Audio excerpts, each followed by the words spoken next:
13, with the star of Paramount Pictures, Alan Ladd, as Dan Holliday.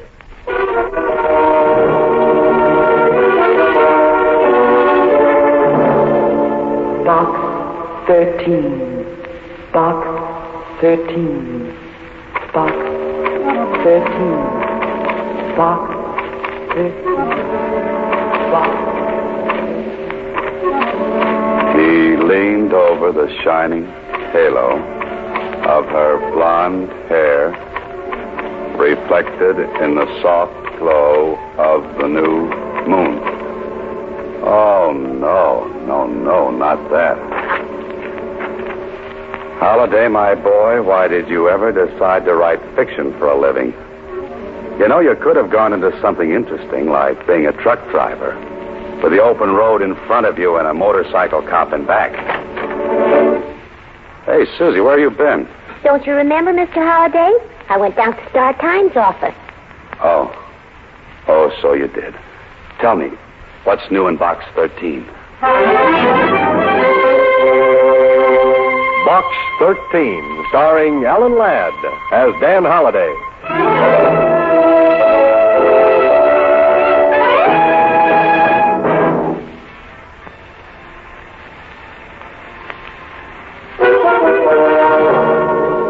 Now for Box 13, starring Alan Ladd as Dan Holliday.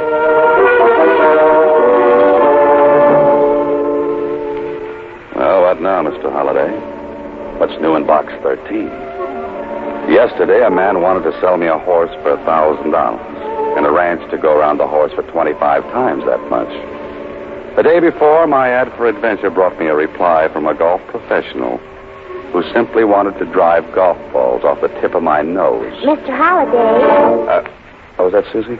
I said that when a nice young man like you runs an ad, he should get a whole box full of answers. Oh, well, thank you, Suzie. He should get bushel baskets full. Well, thanks again. The place should be loaded with letters. All right. Now, what did I get? One postcard. And from a kid at that. A kid? You mean a child? Sure, uh-huh. Here, let me see it. A postcard from a youngster. It's probably a gag. Some small girl selling 10-cent packages of flower seeds for 50 cents. Sell 5,000 packages and she gets absolutely free a St. Bernard dog. Well, let's see what really is on this postcard. I wrote to you, care of Box 13, because I thought you wanted it that way. I gotta see you right away on a very important matter. I am still doing business at the old stand. Signed, Johnny Moran. Johnny Moran? Why, he's a little boy who sells newspapers on the corner. Hey, Suzie, get Johnny Moran up here right away. Oh, I can't do that, Mr. Holliday. Why can't you do it? Because he's here already. Well, Mr. Holliday. Oh, Johnny, how are you, my boy? Why didn't you just come up and see me instead of writing a postcard first? Well, I like to do things sort of businesslike. Besides, it was fun to answer an ad for Adventure Wanted. Did you really do anything, Mr. Holliday? Sit down, Johnny, and tell me what your trouble is. Well, I kind of wanted to see you alone. Sort of private-like. Oh, that man-to-man stuff, huh? Yes, that's it. Well, where would you like to talk? Well, I thought maybe you'd come down to the corner with me. I'll buy you a drink. A drink? You interest me strangely, Johnny. Come on, let's go. Okay. Oh, Suzie, you'll excuse us, won't you? Well, I don't know. You better be careful, Mr. Holliday. Careful? I don't want Johnny teaching you bad habits.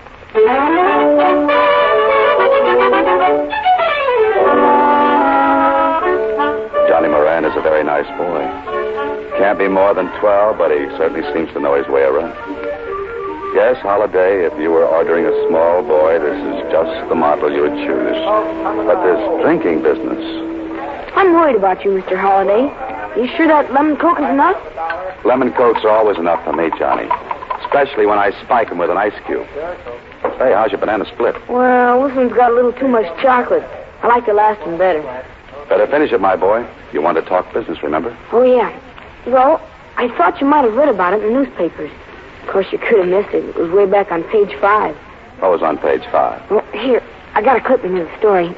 Read it.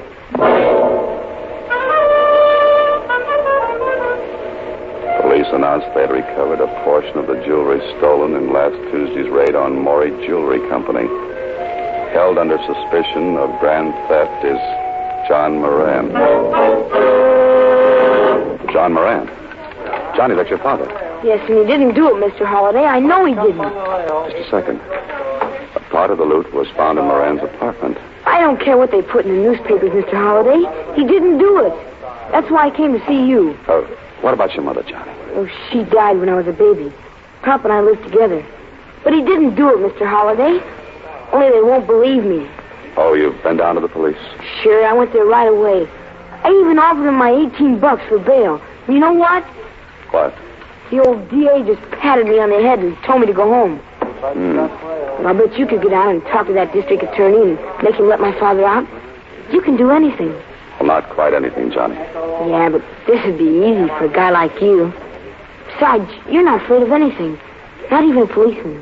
Well, that's very flattering, Johnny, but I don't know what I can do. Oh, you'll think of something, Mr. Holliday. You're a writer. You're smart. Oh, but listen, my boy, I bet you get my father out of jail in time for dinner.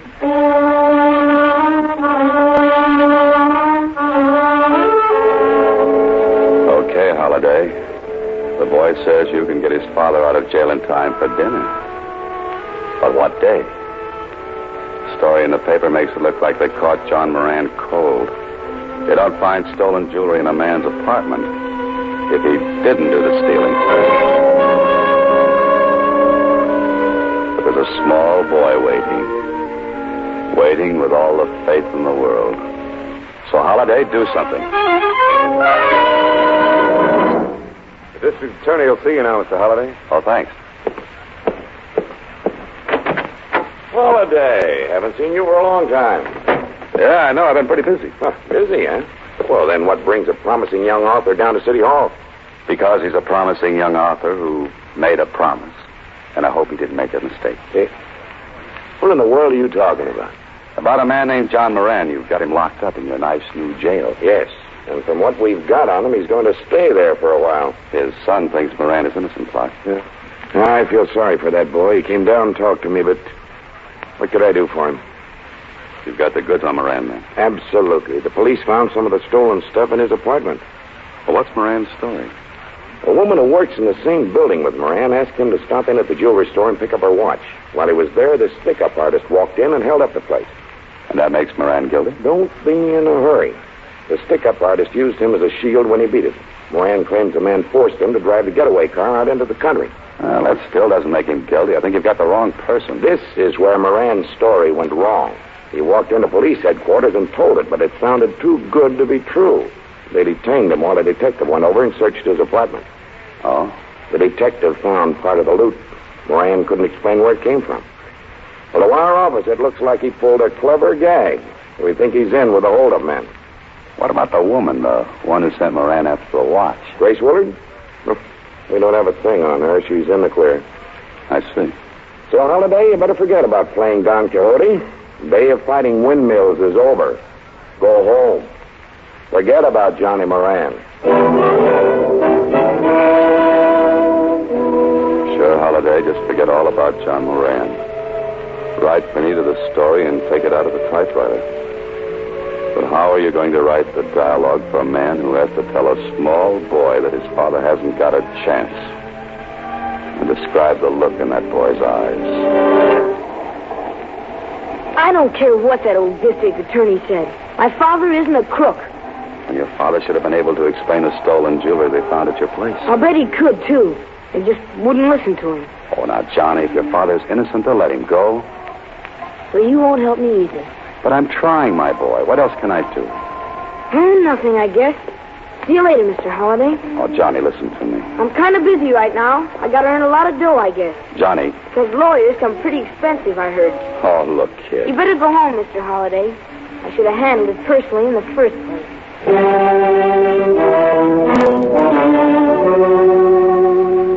Small boys have that knack, don't they?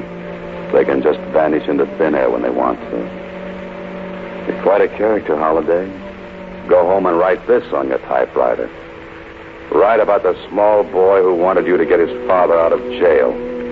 And you didn't quite make the grade. Hello? Mr. Holliday, this is Johnny. I'm up at the place where we live. Yeah, Johnny. There's something funny going on. What are you talking about? I'm afraid to go into our place. There's a man in there. You know him? He's going through the place, though. He's looking for something. Johnny, listen. Run outside, find a policeman. I'll be right over. I gotta get out of here. Johnny, do what I said. Just walked out the door. He saw me. Get over to Moran's place fast, Holiday. You've got no time for fooling. He's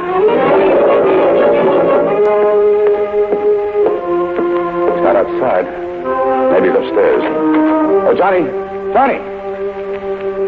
Where could that boy have gone to? Grace Willard.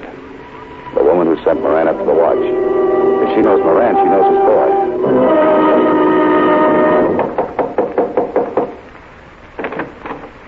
Yes? Oh, Miss Willard? Yes. Well, I'm Dan Holliday. Would you know where little Johnny Moran is? Come in. Now, what's this about Johnny? Well, he phoned me a few minutes ago from his place. There was a man going through it. He saw Johnny making the call. Johnny's disappeared. Yes. You phoned the police? Do you think he's been hurt? Well, the police knew nothing about it. I don't know what happened to the boy. That's why I came over here. I figured that if you knew his father, you knew Johnny, you know. Poor Mr. Moran. I feel so badly about him. You know, if I hadn't asked him to get my watch, this never would have happened. But that doesn't make it your fault, Miss Willard. Oh, I feel terrible about it just the same. And now, Johnny disappearing. He hasn't been here at all? No. Let me think of it.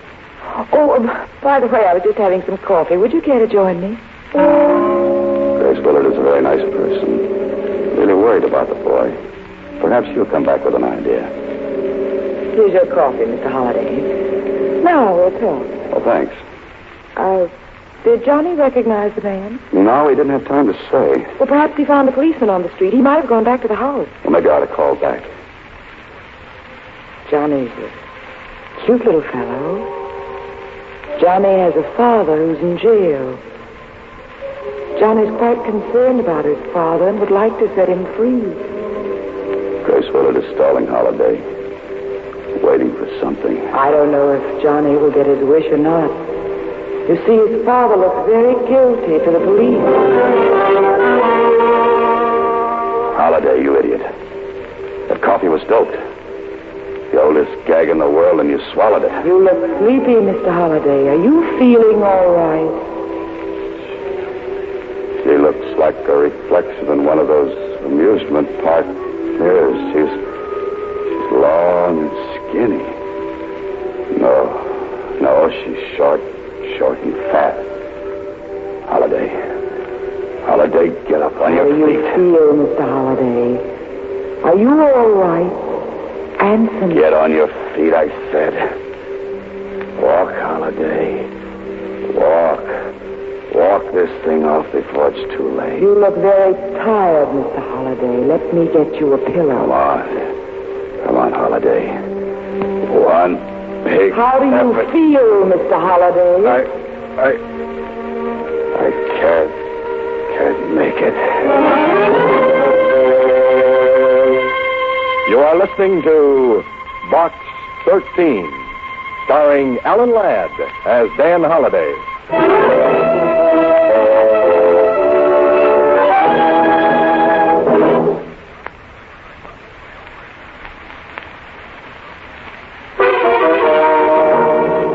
Box 13, starring Alan Ladd as Dan Holliday.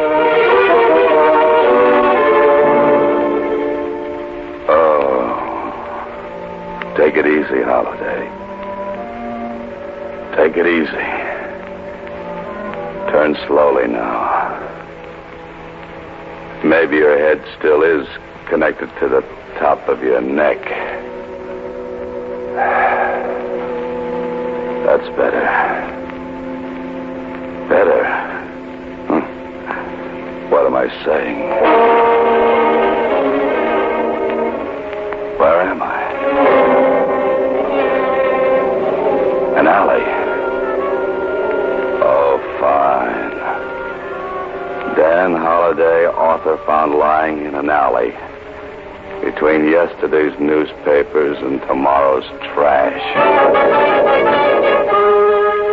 But What you need right this minute is a quick change, a fast bath, and a little chat with a district attorney.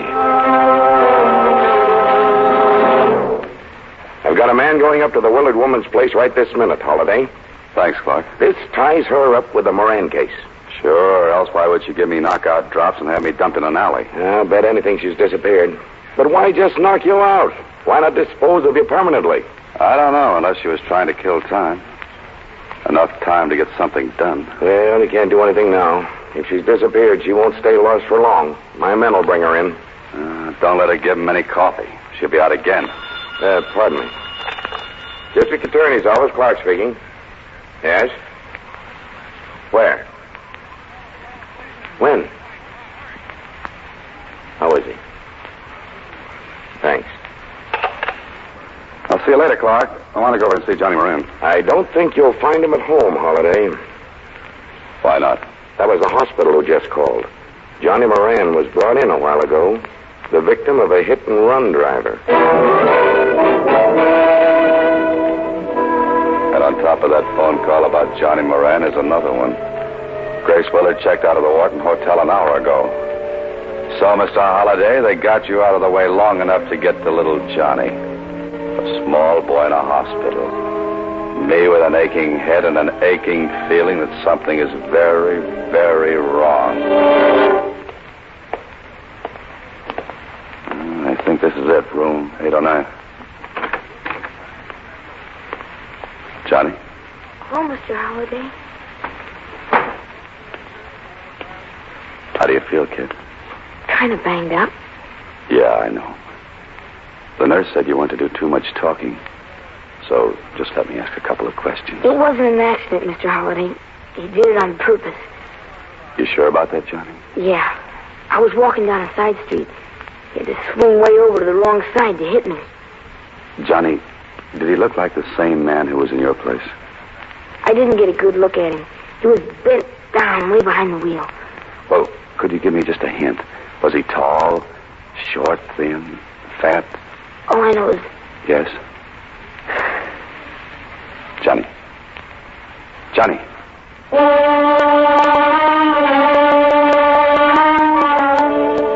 Johnny passed out and won't be permitted to talk for a while. Well, that puts it up to you, Holliday. Come on, you're an author. You write hundreds of situations like this one. Think. The boarding house where Johnny lives. Maybe the landlady saw the man. Certainly hope so. Johnny Moran? Yes, I saw him come home, but it was quite some time ago. Oh, did you see him leave? Yes, he went upstairs. I heard him on the telephone, then he came running down. Who was the man chasing him? Chasing him? There was no one chasing him. Are you sure of that?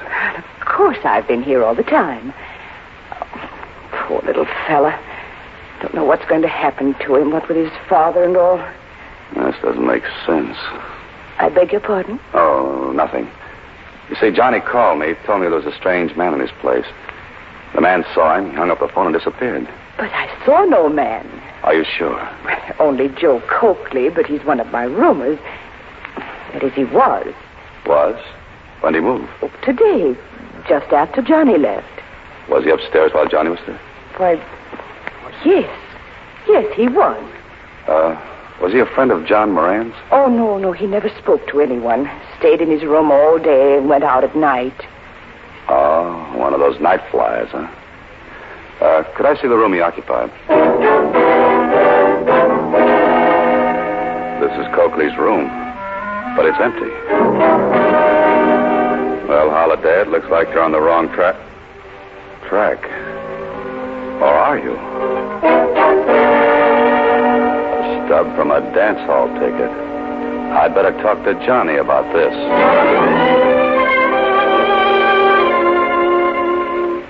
Johnny, the man who came out of your room, was he about my height? Did he have grayish hair? Did he wear a brown suit? Yeah, that's the man, Mr. Holliday. How come you never saw him before? He lived right across the hall from you. That guy? He only went out at night, after I was in bed. Oh? I'll see you later, Johnny. Hey, where are you going? Tonight I'm going dancing.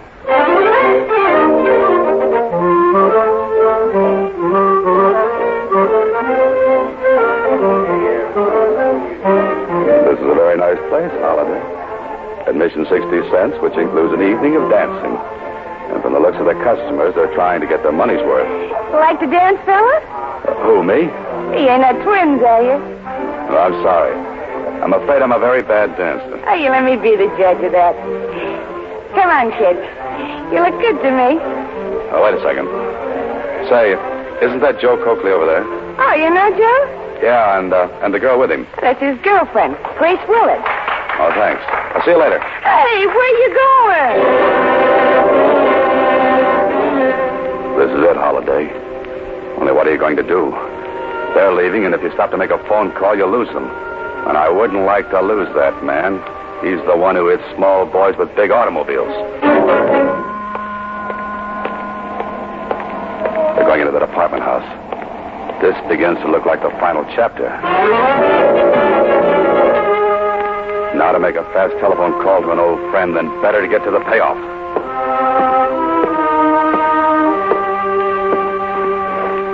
This is a very nice door. You can hear quite distinctly through it. Well, Holiday, here's where you cease to be a wallflower and become the life of the party. Joe! Holiday. Put up your hands, fella. Sure? Sure. Close that door, Grace. Well, here we are.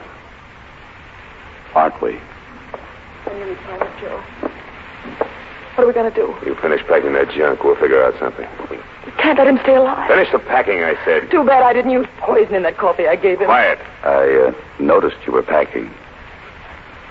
Going away someplace? What do you think? And get away from that bag, Holiday. Oh, that's the stuff that was stolen from the store, huh? None of your business.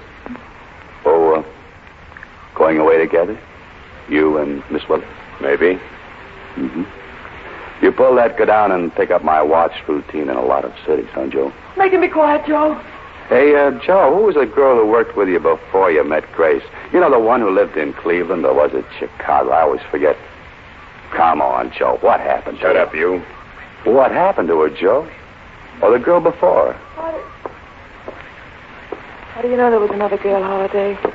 Well, Miss Willard, you don't think you're the only one, do you? You're crazy. Yeah? Ask him where he was last night. Don't pay any attention to him, Grace. He wasn't with you. Know where he was? How do you know he wasn't with me? The stub of a dance hall ticket I found in the other room. It calls for only one admission. You shut up, I said. Just a minute, Joe. Were you down there last night? Were you dancing with that blonde again? Suppose I was. So what? You've got a lot of nerve. You had me set up this whole deal. Had me find John Moran to play sucker for us. Had me frame the business of picking up my watch. I timed it out perfect for you. What do?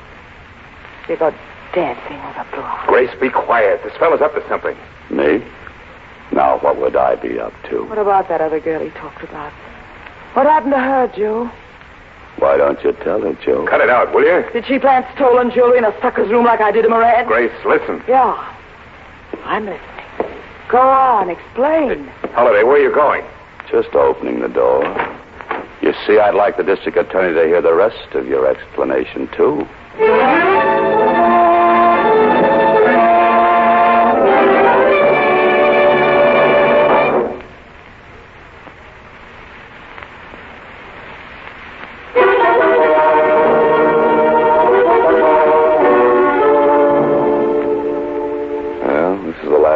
To a story I was afraid might have an unhappy ending. For Johnny Moran's father is free. The district attorney has Grace Willard. Joe Coakley and the stolen jewelry. And Johnny? Johnny is out of the hospital. Mr. Holliday. What did you say, Johnny? I said you might have been killed going up to the apartment like that. No, I was safe with the DA just outside the door. Gosh, and you figured it all out by yourself. No, you helped, too, when you telephoned me. And I hate to mention this kid, but did you bring the $18 with you? Sure I did. I pay off, you know. Here. Oh, thanks, kid. I was just a little worried.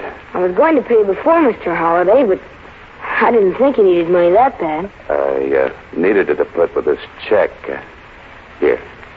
There was a $500 reward for recovering the jewelry, and it's going to a bank account for you. $500? Gee, gosh, I guess I'm rich. Johnny, what are you going to do with all that money? Well, the first thing I'm going to do is take you out and buy you a drink. How about an Idiot's Delight? A what? Idiot's Delight. It's got a pint of ice cream, 3 bananas, some oranges, and 7 flavors. Well, Johnny, I don't know. Mr. Holliday, I just heard that Johnny got out of the house. Oh, there you are, Johnny. How do you feel? I feel swell, Susie. I just invited Mr. Holliday out to have a drink. He can't go out, Johnny. He's got some very important work to do. Well, gee whiz. Thanks a lot, Susie. Thanks? What are you thanking me for? You don't know it, but you just saved me from a horrible fate. Next week, same time, Alan Ladd stars as Dan Holliday in Box 13.